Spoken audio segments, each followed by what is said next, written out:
welcome back. Another episode of Broken Bear Conversations. Me and Josh right here.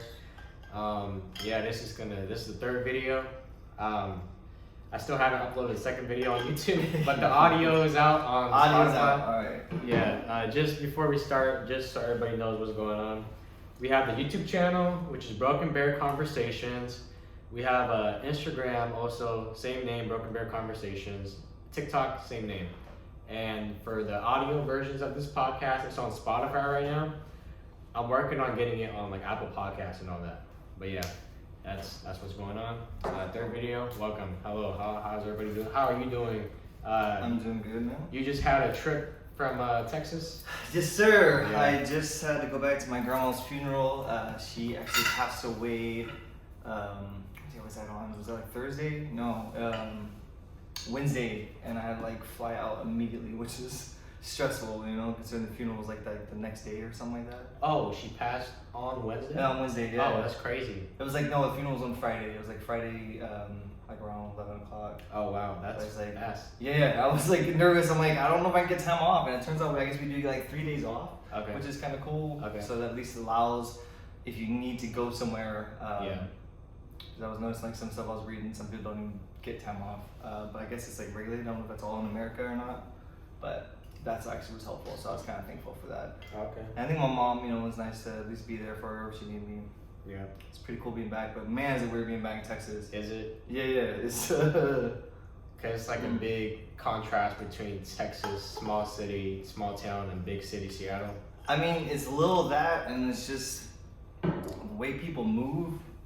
Like the way life, just in general, is. It's weird. You start seeing people's little patterns that they do, and it's just you can see how people get stuck. Mm-hmm. Like when I was living there before, like I ended up moving up here, I moved back from Corpus Christi and I moved back home, and it was like 5 years I was gone. I hardly seen anybody, that I used to know. I was like, I figured like going back here one time, I might see some people. I was like, I never saw anybody, so I didn't really worry about it. Yeah. Like one person I think I saw. I've gone full 5 years. Mm-hmm. And then when I go back this time, I saw like 3 people in the same restaurant that I used to know. Really? And I was like, it kind of sucked because that one of them was like, I saw they were a waitress. I'm like, oh shit. It's like, they're like close to my age. I'm like, it kind of sucks. Like, you get stuck in this town. Yeah. And I'm like, I feel bad. It's like you grew up here and now you're Yeah. here and you're just like a waitress. I'm like, Yeah. fuck. Yeah. I was like, this could have been me. Not a lot of No, man. advancing in life. Not a lot. And it's just like, that's the unfortunate part. So People get stuck there. when it comes to Texas, well, for example, the city, right? There's a lot of opportunities and stuff. Like you could work at a job and like climb up the ladder and stuff, or like even entertainment wise, like like you meet like Christian, he's like a musician and all that, right? When it comes to Texas, what's the opportunities like over there? Like, is it just people just get stuck working on minimum wage jobs? Is there anybody that's like considered like doing well, like wealthy, rich, like they're doing, Well, there's like a middle ground of different people, so you have to look at it as it's the same as any other city. You get the same thing. It's just Seattle or bigger cities like this, everything's compacted, and it's like opportunity, same thing. It's compacted and all that mess of stuff.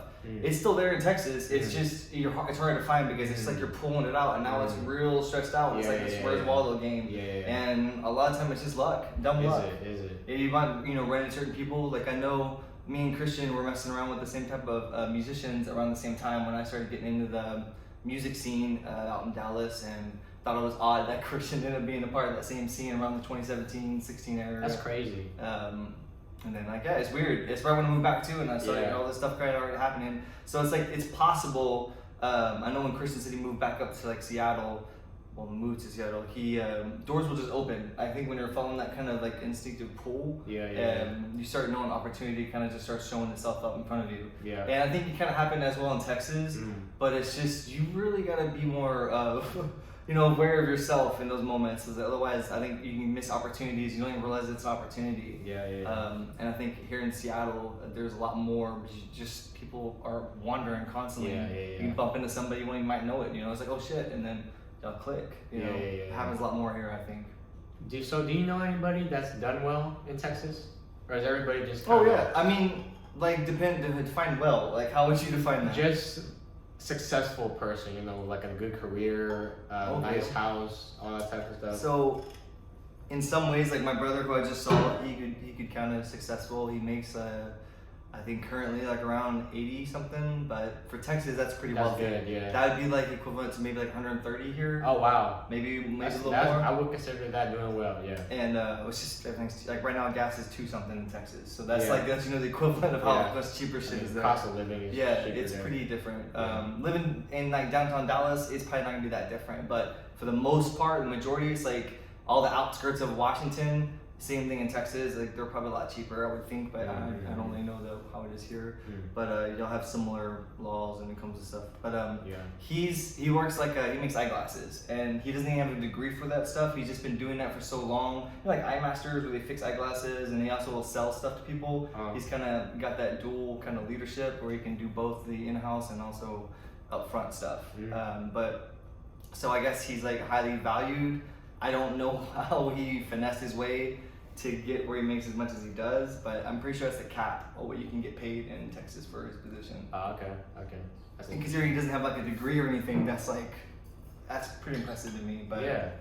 and he has a pretty big house. It's just he gets, again, that's why I said what's your meaning of wealth, because in some ways his life is pretty good. I mean, I never quite made work close that much money, but it would definitely help out. It's just like he has his own little patterns and circles he goes into. Now he's probably listening to this, but I don't Oh, know. really? Yeah, probably now that's in the shit. But I was like, Okay. he has I can talk. I'm not worried about it. I'm upfront with everybody, so I'm authentic with no matter who it is. Yeah. No, I can tell. Yeah, I can it's like, tell, man. well, like I'm talking shit. No, it's hold on, we gotta. Nah, yeah, I know you're the type of person that even if you were to talk Yeah. shit, you would like- still say it to their face. Yeah. I can tell.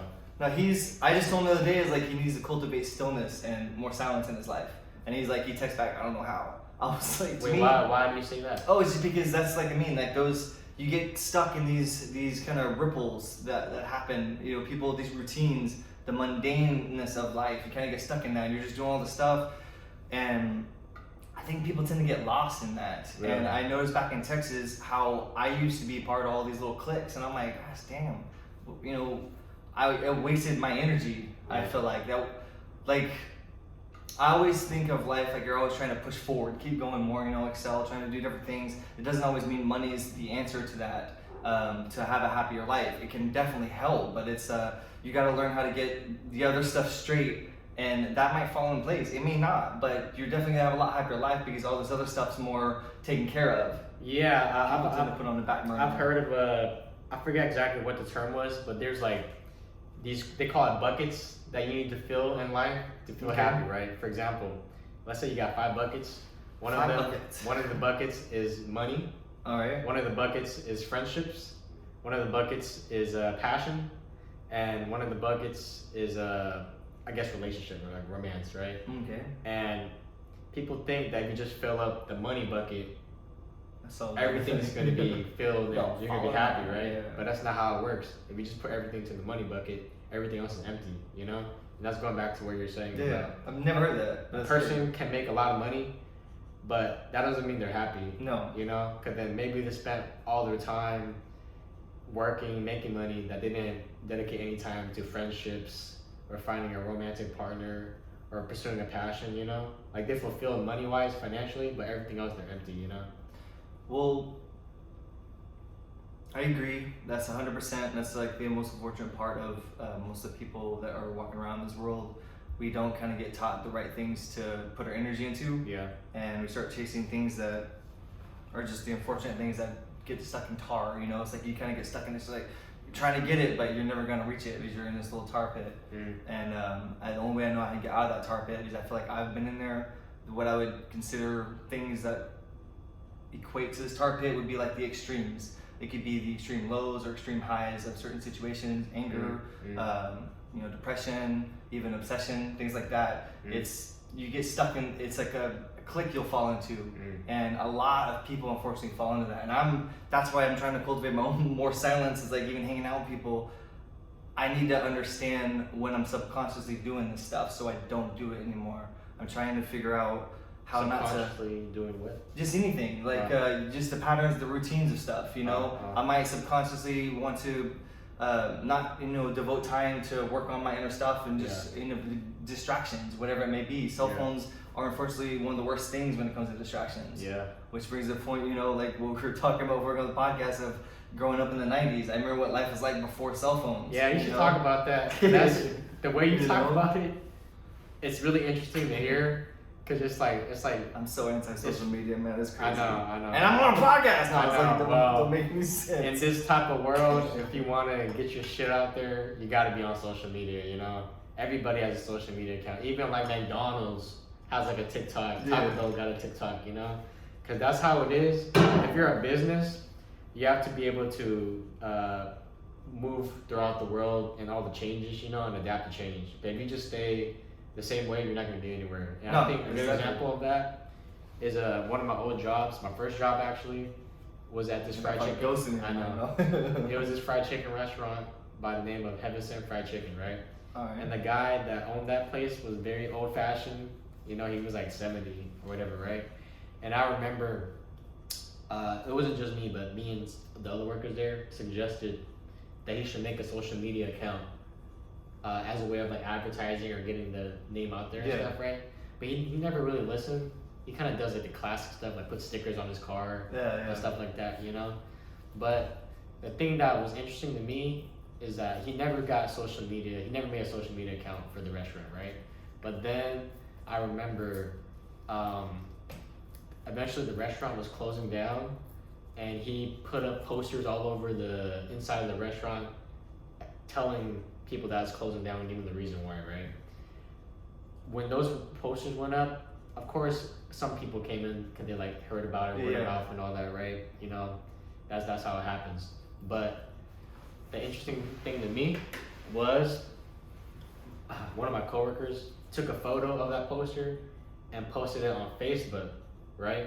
On social media. And once he did that, it kind of went low-key viral and got a couple hundred likes. And that brought a lot of people in after he posted it on social media, And that just shows you that, you can do the traditional way of putting posters around. But my coworker took that same poster, took a photo of it, put it online instead. And that reached a lot more people. It did. And I got a lot more people to come into the restaurant. No, that's true. And that's how it is. You can't be outdated. And he was very outdated. And that's why his restaurant didn't do that well, But all these companies, they're accepting the change, Like when it comes to TikTok, they're making TikTok accounts to get people, more eyes on their restaurant and stuff like that, And when it comes to like making art and all that type of stuff, I think there's no better place but social media. No, it's true. Yeah, get it out there. Yeah. And that's what I'm trying to understand is like my approach to creativity, what I'm trying to do with it.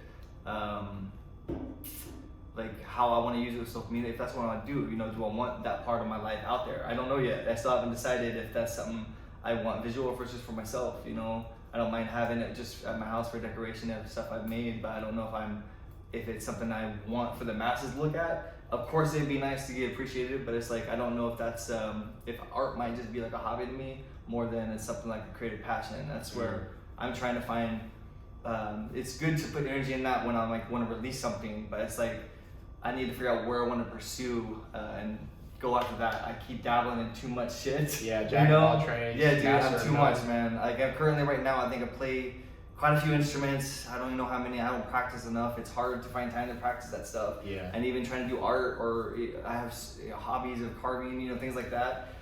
When you have to do like normal stuff in the job, man, it's like I don't know how you're supposed to do all that stuff. So my current thinking is like, what can I put my energy into that's best? Like this is great. It's good conversations and like my photography. Most of this other stuff, like I put so much energy in that. And I don't know fully yet what I was trying to pursue with it, but that's where I was trying to figure out how to just narrow my focus. Mm-hmm. And I think if I just focus on one part of it, I might be able to grow it to the next level where it needs to go. Because kind of right now everything's kind of plateauing for me. Yeah. It's like that's great. I have it at a certain level, but I'm trying to learn how to push myself further. Yeah. You know what I mean? Does that make any sense? It does. Yeah. I get what you're saying. So the thing you want to hyper focus on is photography? Probably, but not just that. It's just like, and it's kind of with everything we're talking about. It's just like trying to find a way to break the cycle of routines of stuff. That's the subconscious stuff I was doing. Is I go home, I go practice this, I go do this, that, which is fine. But I'm starting to see what am I want to do? Do I want to keep just working at a job I don't like and then do these fun hobbies I enjoy? Which is fine, that's gonna be a fine life, but I don't know if I want to settle. Most people, that's going back home to Texas like we were talking about, most of the people I talk to, my old cliques, most of them that I know that they retired, they're dead. They already died. I mean, they're older people, but we used to work at the post office a long time ago, so a lot of people I used to know that worked there for 5 years, and they're all dead pretty much. They must have been a lot older than you. Not much. I mean, they were in their 50s, 40s, and stuff, and somewhere in their 60s at the time. Well, this one dude was in his 30s, and he retired 3 years later. He died, and he was only like 42. I know, that's crazy. And it's like, that's crazy. That's what I mean. Like when I hear those stories, I'm like, I don't want to. There's like a TV show I watched called Station 11. There's a line in it. It's like, I don't want to live the wrong life and die. Yeah. Like that's devastating. Yeah. So it's like, I love doing different things I do. It's like I always it blows my mind when some people it's like, oh, I don't have any hobbies. I don't know what to do with my free time. Like I've never not been bored. Like it's hard for me to ever get boredom to enter my life. It's like I have too much stuff always going on, and that's where I started realizing those distractions, even though they're, I would say, more healthy distractions, if that makes sense. Mm-hmm. Sometimes people tend to waste their life doing things that don't really benefit you. Like it's just more levels you out. It doesn't really help. I'm trying to find ways to help push forward, and I feel like music, arts, creative stuff, writing, whatever it may be, those can help push you for sure. But I think if you dabble too much, it's the same thing. You're spreading yourself too thin. Yeah. And you can't really go anywhere from that. But narrowing your focus, I feel like that can help. It's like a rocket. It can help accelerate you, and that's what I'm trying to understand in my life of how to narrow my focus. So, what would you describe your ideal life? Well, personal freedom is my, number one thing. Whatever that may be, it could be like even financial freedom, just having my own personal freedom. That's what I want to cultivate in my life. And having that is hard to do it in the current world, especially with how busy it is. It's possible, 100%. And I don't want to be a hermit, somewhere, but there's other ways to do it where I can still have both, where I can still be a part of this world, but also not a part of it at the same time. Where I can still have my own isolated aloneness, but then also my own journey that I'm doing in the world where I'm not constrained by how the society is currently set up. I don't agree with it. I don't like that we have to do these jobs, work 40 plus hours a week. Yeah. We shouldn't be doing that. We should have time to educate ourselves. We shouldn't be working, where we don't have time to sleep, let alone eat, just so we can understand more things. Like if I had time, I would love to learn how to do blacksmithing. That'd be amazing. I didn't expect that. Yeah. Okay. Just doing stuff like that. Like I would love to keep learning and keep, pushing myself, learn all these different new things, because that to me is what life should be about. Is always trying to learn more, but you kind of that's an opportunity for the rich for the most part. I think that sometime in the future, I don't know when, but I hope that robots do take over because. In a good way. Yeah. I hope that we make robots that just do everything for us. Like WALL-E in a way. Like, for example, robots doing all the fast food work, robots doing all like the minimum wage jobs. And I hope that happens on a global scale, because if robots take over all the jobs, the cost of everything is going to go down, because you're not paying someone a wage every hour. It's a robot. You don't got to pay a robot, And you don't gotta pay insurance, It's just cheap labor. So that'll bring the cost of everything down. Yeah. And I hope that once that happens, that everybody doesn't have to work. I mean, that's a possible. That is for sure something if a world can kind of go that direction in a positive way. Yeah, I got that from Elon Musk, because that's what he said his goal is. He said, because people were like talking about the robots he's making with Tesla, and they're like afraid that it's gonna take all the jobs, but he's like, no, that's what I want. Because if this robot, that way people don't put their energy in that. Exactly. Wasted energy. Because then imagine if all the stuff that we, like our job, for example, right? A robot can do it. Yeah. And imagine down the line, that's what happens. And then now imagine if working is an option. Yeah. Like if you really want to become a doctor and that's what you want to do, then you can do that, But everybody else, they're just free to create. I think it would be cool if our world evolved into the fact that we don't all have to work, and we all can just create and learn. And that way, our species just keeps advancing. Because all the menial tasks is being done by robots. Yeah. You know. I Well, think that's that'd be awesome. that's the kind of on the same note. What freaks me out is I'm a turn of the century, kind of baby. I was born in 1987. Yeah. So I was thinking about people experience that were born like 1887. What all they saw still blows my mind. The fact that they saw the invention of the airplane, they saw the invention of television, rock and roll, music, how everything birthed jazz. Everything just kind of exploded. And the fact that if they even lived to be 100, what the hell they saw in the 80s? Compared to what was the beginning when you, assuming in the 1890s, you were still living how typical people live. Like my mom knew somebody that rode on a wagon to where I lived in Texas. That's crazy. That blows my mind. There was a wagon trail they took, and that's when they first were settling to Millsap, Texas. That's crazy. She remembers as a child, being 7 years old, of what life was like. And no cars. Yeah. No cars, just horses. No, and for the most part, the only people that had cars were the richer people. Also, there were cars. Yeah, there were cars there for sure. Yeah. It's just like, but with the road, it was a dirt road even when my mom was a kid.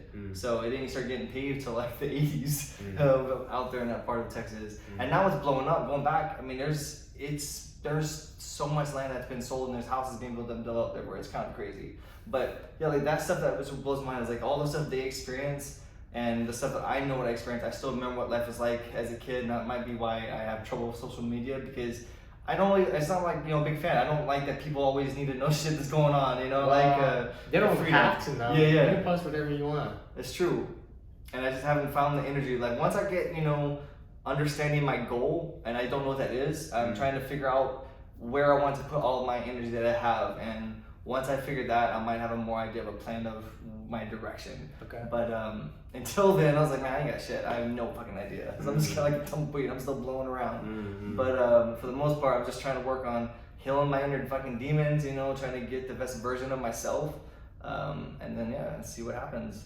After that, it's just like an always learning, always growing kind of situation. Yeah. It's like trying to learn how to be more like water. I think it was like Bruce Lee has a quote about water. Yeah. And that's what I'm trying to learn. How can I be more flowing, not so rigid on shit. And you would consider yourself rigid? Dude, you only know me from, parts of work, for sure. I have rigidness. I can be a stubborn ass, man. Really? 100%. Because to me, at least from what I know about you, you seem very go with the flow. Yeah, I mean, for the most part, you don't say no. You say yes to everything. Yeah, and that's also, that could be the own thing. Like sometimes I might say yes too much, where it might be the cost of my own expense, and not even know I'm doing it. I might say yes, I'm like, oh shit, I don't really want to fucking do that. Now I already committed. I ain't gonna flake out, because I already said fucking yes. So now I gotta do it. Well, then after that, I'll be like, hey, you know what? This time I'll say no. Yeah. Well, I mean, when it comes to like being rigid, I don't think you're rigid in that.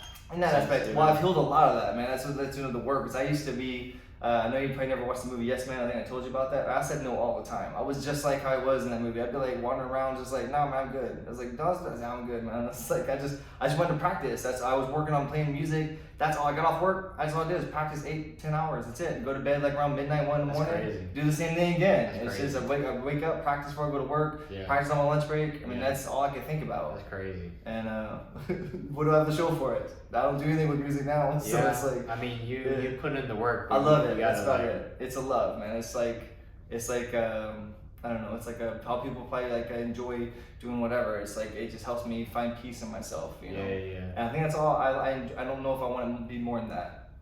If people need create, it's great, but it's like I think you have to find your drive, your push. It was for a long time for me. Okay. So going back again, I don't think I got a clear answer, but like your ideal life, like what's the like let's say you're living the perfect life that you always wanted, right? You wake up, describe the day. Describe the day. All right. Yeah. I live in a great, decently big place, not overly big. I have a creative space. I'd probably prefer like a basement or some kind of like space where it doesn't matter if I fuck it up. I like having options in there. So my ideal would be to have something like that where I could just create, carve, sand, whatever the hell I want to do. I just have those options available. And it's also be like a little studio place, something where I have all my energy in there. And I had something like that back in Texas. But I wouldn't mind cultivating that one thing again. And I don't want to be restricted by a job to do, that I just have to do. So it's like I have to turn my brain off to do this so I can go back to doing what I want to do. My ideal would be like just the financial freedom, so I have the opportunity to pursue my own passions, whatever they may be. Even if it's going to school to learn something new, I would love to learn French.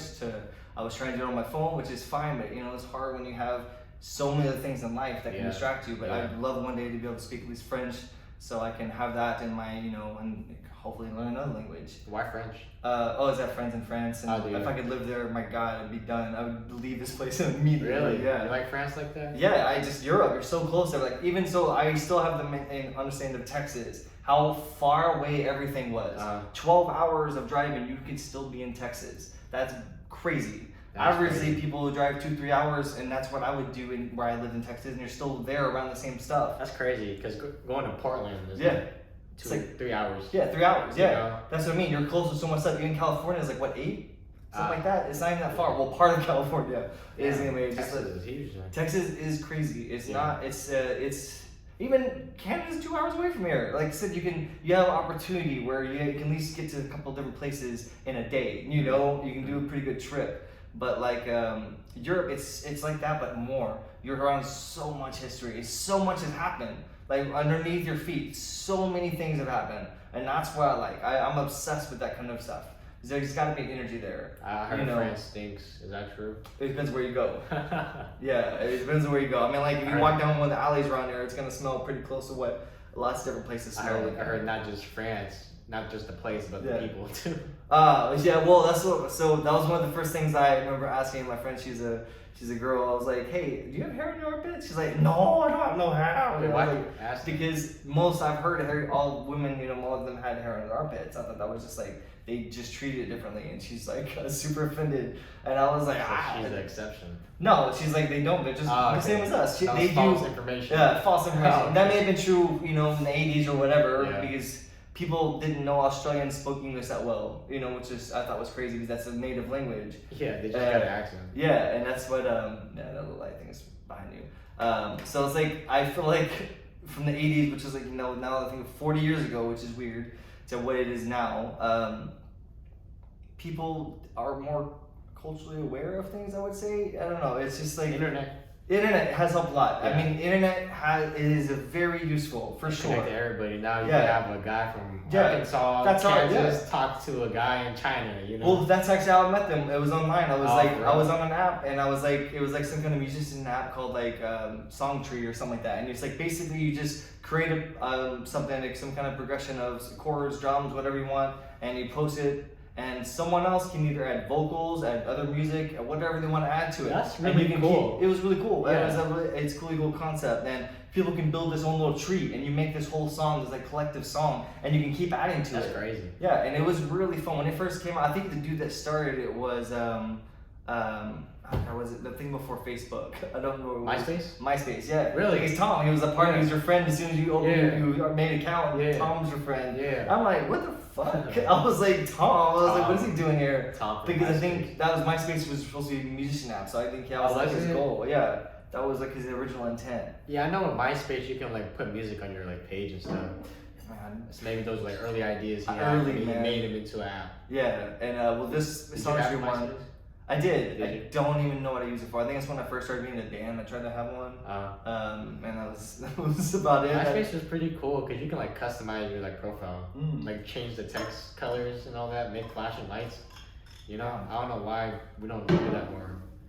Yeah, with social media. Man, it's just internet. It changed so fast. That's what I mean. Like they were playing catch up at the same time when iPhone came out. Yeah. But like so Songtree. That's how I met them. I was like messaging, and I was like, they did a really good. They sung some vocals on one of my songs. And I was like, oh shit, this sounds really good. Awesome. It's rare to find people that have talent. Most people can't sing at all. They're just like singing. It's like, hey, whatever, man. Do what if you got them to be creative, it worked. I did something right. At least you're expressing something. That's cool. Yeah. But occasionally you meet people and you're like, oh shit, these people actually like proper talent. And then I happen to already be going to France anyway, and I just saw they were responding in French messages. I'm like, hey, are you French? She's like, yeah. I was like, hey, I'm gonna be there anyway, like in Paris. How far are you from there? They're like in Marseille. It was a bit. But you could like take a train there in like 2 hours. That's crazy and that's scary. Yeah. To meet someone. I mean, yeah. What was weird is her boyfriend picked me up on the train, and we're like old friends. It felt like so natural. Okay. It was just like we knew each other. I spent the night, hung out with them, and they just showed me around the town, and we just we made some music together, and then I went back home. That's crazy, man. That's it. That And they're reminds like one me- of friends. Sorry, but that reminds me of this story of my friend. The same thing with meeting people online, but he played this game called Genshin Impact. It's like this anime game. Like you know Breath of the Wild, Zelda? Yeah. It's similar to that by anime. Alright. You know, pretty much just the same thing by anime. That's But my friend was playing Genshin Impact, and he was on like a public server with other people, you know, all over the world playing, right? And he was playing with this someone he met online, and then you know they just play every day, whatever, and then eventually they get to know each other, right? And he finds out that this player he's been playing with is a girl, and then they like start flirting, I guess, and shit. stuff. You know, they start like talking romantically, and then next thing you know, he tells me that he booked a flight to go to California to meet this girl. I know, but he freaking booked a flight, and he's never ever. I don't think he's ever been out of Washington. Oh, and, shit, like flown yeah. out, you know. And so it's like his first time going anywhere. He's going to California by himself. He doesn't even have a friend with him, right? He goes all the way to California to meet this girl that he's been playing with. And luckily, it was a girl. Oh shit. And they actually got together. Damn. Alright, that's a win-win story. And then he moved. He Like, came make back a movie here. about it right there. I know. It's right screenplay. Came back to Seattle and they had a long distance relationship. Damn, that's But I'm pretty like, what? That's so crazy that you're just playing this video game. cool. Yeah. And then you just play with this, you know, other player, and Yeah. then you just. Well, find each other, that's where I would say the same thing is like people linking up, because the fact that that person in France that ended up becoming my great friend, they had the same ideas. It was just the timing of it was too coincidental. You know what I mean? Yeah. It's like people coming in at the same time. Now the app kind of sucks. It's all janky now. But when it first was out, man, it was really cool. It was really fun and interesting because people, you can just do it. It made me more creative because I was like, people would do all this different stuff, like, oh, that sounds crazy, and then you know get these different ideas flowing. It was really fun just being just collaborating with all these different people from all over, you know, and not just like there's some people in Germany, some people in Russia, some people all over different America. It was just really interesting, and they were just all talking back and forth and bouncing off ideas. Man, that is interesting, and I love collabs too. And I think a great collab I'm happy to be a part of is this podcast with you and me. You know, Yeah. and speaking of this podcast, it's time for it to end. All right. 32 minutes. But yeah, I mean, that was cool to talk about Texas, Yes, you know, sir. that type of stuff, you know. But yeah, anyway, this is the end of the video. You know, we don't really keep them that long, just 30 minutes, you know. Yeah, But maybe down the line, we might do longer ones, you know, but. 4 hour. No, Paul. That's Joe Rogan, man. Yeah. Yeah, but anyway, thanks for watching. This is Broken Bear Conversations. You know, I'm Seiko. This is Joshua, you know. You want to shout out your photography page? Poetry.am.lens. There will be more, I promise, sometime coming soon. All right. But all right. keep in tune. Yes. All right. And the only thing I got to shout out is this podcast. Yeah, it's on YouTube, Spotify, Instagram, TikTok. Broken Bear Conversations, everything. Everywhere. All right. Yes, Thanks sir. for watching. Thanks for taking time out your day to listen. Appreciate it. Thank you. All right. Peace.